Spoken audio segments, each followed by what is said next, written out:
What on earth is going on in the skies over North America? The U.S. military shot down yet another airborne object yesterday, this time over Lake Huron. According to the Biden administration, it was out of, quote, an abundance of caution. Although this one was reportedly not deemed a military threat. It came just hours after another object was shot out of the sky over Canada's Yukon territory on Saturday. And on Friday, U.S. fighter jets shot down yet another one over northern Alaska. And all this roughly a week after the military took down that surveillance balloon from China. On ABC This Week yesterday, a couple of hours before news broke about the fourth object, which, by the way, is technically an unidentified flying object, Senate Majority Leader Chuck Schumer said there may be some similarities between the Chinese balloon and the latest aerial whatevers. But as for their origin, that may be even less clear. Were these balloons Friday and Saturday night? They believe they were, yes, but much smaller than the first one. We don't know the origin of the object. Whether it's state-owned or corporate-owned or privately owned, we just don't know. I'm joined now by Harvard astrophysicist Avi Loeb. Thank you so much for joining us. Thanks for having me. So how do we even begin to decipher what is happening in this moment? Well, the government identifies some objects as being Chinese and as a result shoots them down. This subject has been discussed in the past, but it had a stigma attached to it when pilots and military personnel reported about unidentified aerial phenomena. And about a year ago, the government decided to establish a new office that will assemble all the data available from all branches of government. And that office delivered a report a month ago to the US Congress, and most of it was classified. And my guess is now the government is paying much more attention to what flies in the sky. And altogether, it's a blessing, because for national security purposes, we don't want espionage coming from our sky, and there could be other risks from objects above. Well, this I'll just interrupt to say, I've been wondering, it doesn't seem like coincidence. So is it just the fact that there's suddenly more scrutiny about this, or is there an escalation in surveillance? Well, it's both, because in the past there was a stigma on reports, and as a result, military personnel didn't report about these things because they didn't want to be laughed at. And the stigma was removed, apparently, because now the government takes it seriously and responds to it. And engagement is the best testimony for taking it seriously. And it's obviously a mixed bag. There were hundreds of reports over the past year from government-related personnel. And so even if most of them are identified, we want to know what all of them are. And, because even if one is of extraterrestrial origin, that would be huge news for humanity. Well, and this is where the conversation went today. It went there over the weekend. I think it really escalated today, the thought that we could have aliens surveilling us. What's the likelihood of that?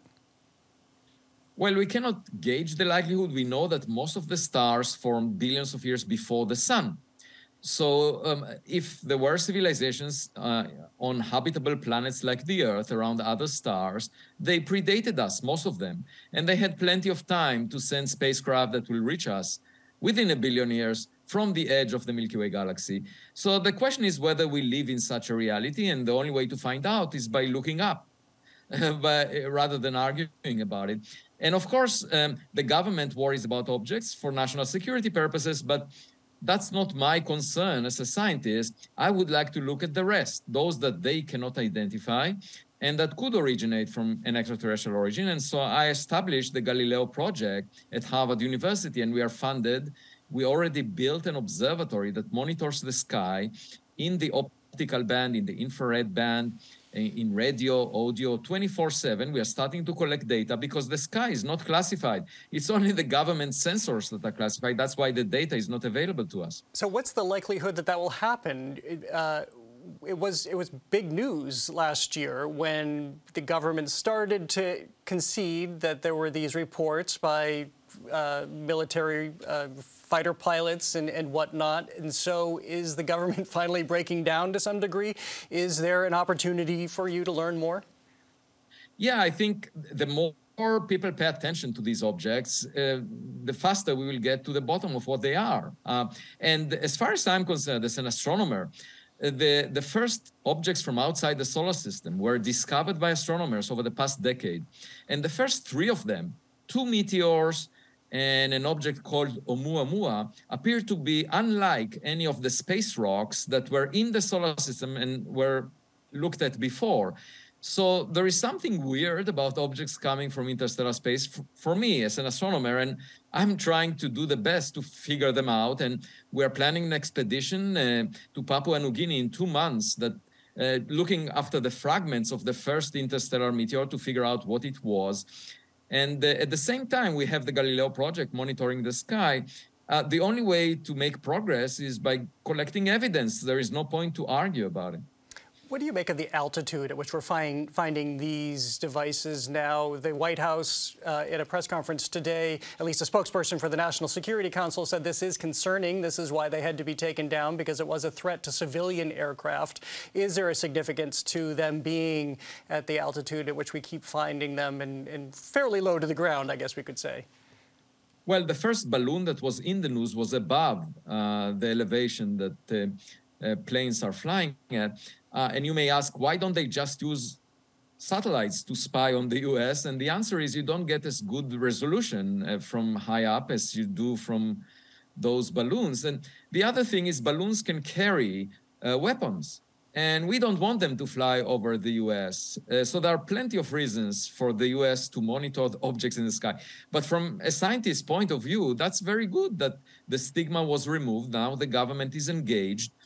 And the point is, we will figure out it's a mixed bag, and some of the objects may be different than others. And let's just find out what they are from high-resolution images and monitoring their motion. And the thing is, the government, the best data they have, they will never release because they don't want adversaries to be aware of the quality of the sensors being used. But the Galileo project that I established at Harvard University is collecting data that will be open to the public, and the analysis will be transparent because we just want to advance our scientific knowledge. If there is any human-made object in the sky, I'll send the information straight to DC. I have no interest in that. I'm seeking a higher intelligence in outer space because I did not find it as of yet here on Earth. Well, and now that this is beginning to unfold, have you had a change in thinking or optimism or for your hypothesis going forward as these latest news events unfold? And we probably have no reason to expect that they're going to stop, given the high number of craft that was taken down over the weekend.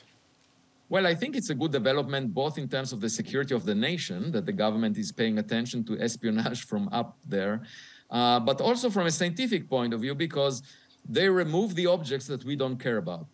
Okay, so now we will focus on other types of objects, and the more they pay attention to things in the sky, the better we will understand them. So it's a win-win situation, and I see it as a very positive development that stigma was removed, because that's the only way to advance our knowledge.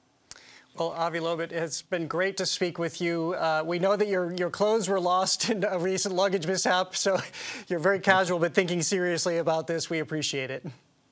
Thanks for having me.